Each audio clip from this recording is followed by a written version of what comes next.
बस एक हफ्ते दूर है जेई मेंस जनवरी अटेम्प्ट। इस टाइम पे आपका प्रिपरेशन चाहे कितना भी बेहतरीन हो, कुछ ऐसे मिस्टेक स्टूडेंट्स कर बैठते हैं जिसकी वजह से उन लोगों को अपना डिजर्व रैंक नहीं मिल पाता।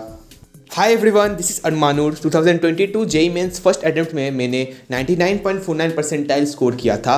तो बिना वक्त गवाए चलिए आप लोगों को बताते हैं कि इस आखिरी हफ्ते में आप लोगों को किन चीज़ों का ध्यान रखना है, किन चीज़ों को अवॉइड करना है और कौन सी चीज़ें आप लोगों को और ज़्यादा करना है जिससे आप लोगों को अपना डिजर्व्ड रैंक मिल पाए। The most important thing to do right now is revision. पूरे सिलेबस को आखिरी के 7 दिन में रिवाइज करना बहुत ही डिफिकल्ट टास्क है, इसलिए आपने 2 साल तक जिस भी प्लेटफॉर्म से पढ़ाई किया है वहाँ का ही नोट्स, अपने खुद के बनाए हुए नोट्स और फॉर्मूला शीट्स, पीवाईक्यू के वो क्वेश्चंस जो आपसे नहीं बन पाए, मॉक टेस्ट देते वक्त वो क्वेश्चंस जो आपको ट्रिकी लगे और आपसे नहीं सॉल्व हो पाए, वो सब क्वेश्चंस को इस टाइम पे प्रॉपरली एनालाइज करके रिवाइज कीजिए। आपको जो आता है वही इनफ है, इसलिए उस पर ही स्ट्रॉन्ग कमांड बनाओ।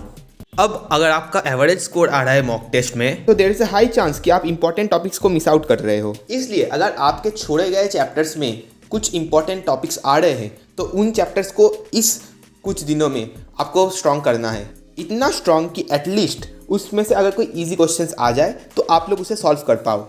सारे इंपॉर्टेंट टॉपिक्स का लिंक मैंने डिस्क्रिप्शन पे दे दिया है, आप लोग जाके उसको रिफर कर सकते हो। इस टाइम पे आपको अपने स्ट्रॉन्ग टॉपिक्स को बहुत ज़्यादा कैपिटलाइज करना है, उसमें ही आपको मास्टरी हासिल करनी है, इसलिए उसे अच्छे तरीके से रिवाइज कीजिए। जो मिस्टेक्स आपसे मॉक टेस्ट में हो रहे हैं उनको एनालाइज कीजिए। Next thing is mock test. आप लोग अभी तक तो बहुत सारे मॉक टेस्ट दे चुके हो, लेकिन इस आखिरी वीक में क्या आपको मॉक टेस्ट देना चाहिए? Answer is yes. 7 दिनों में 3 से 4 मॉक टेस्ट तो आपको देना चाहिए ही चाहिए। और एडमिट कार्ड में स्लॉट आने के बाद उस टाइम पे आप लोगों को अपना बॉडी क्लॉक सेट करना चाहिए, इसलिए आखिरी के 2 मॉक टेस्ट एडमिट कार्ड के स्लॉट के अकॉर्डिंग देना।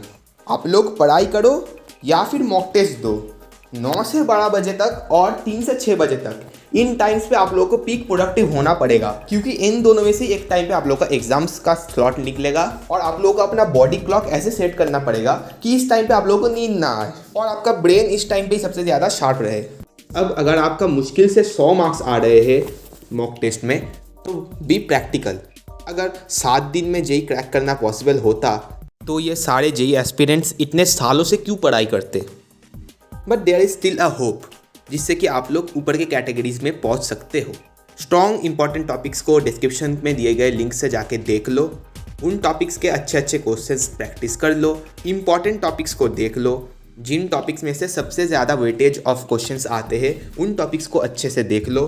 अब एग्ज़ाम से पहले जो भी दिन मिल रहा है हर एक डे पे मॉक टेस्ट दो, सीरियसली एफर्ट पुट इन कर लो अभी, जिससे कि इस अटेम्प्ट में ना हो तो एटलीस्ट अगले अटेम्प्ट में आप अच्छे मार्क्स स्कोर कर सको।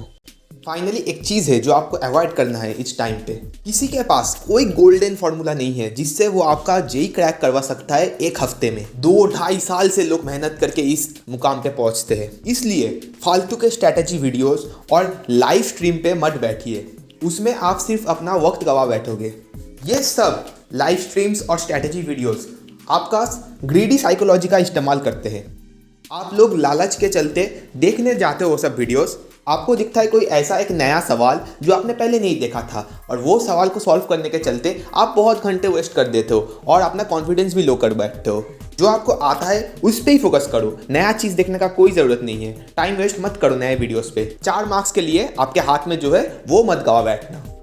और मेंस के फर्स्ट अटेम्प्ट में अच्छा परसेंटाइल लाना ईजियर है अगले अटेम्प्ट के मुकाबले में, इसलिए अपना 100% झोंक दो इसमें। In the end don't be too harsh on yourself. एक एग्ज़ाम आपका लाइफ डिसाइड नहीं कर सकता।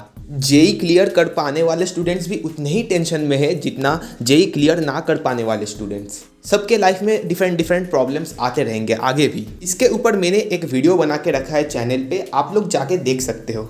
That's all from my side. Thanks for watching everyone. All the very best.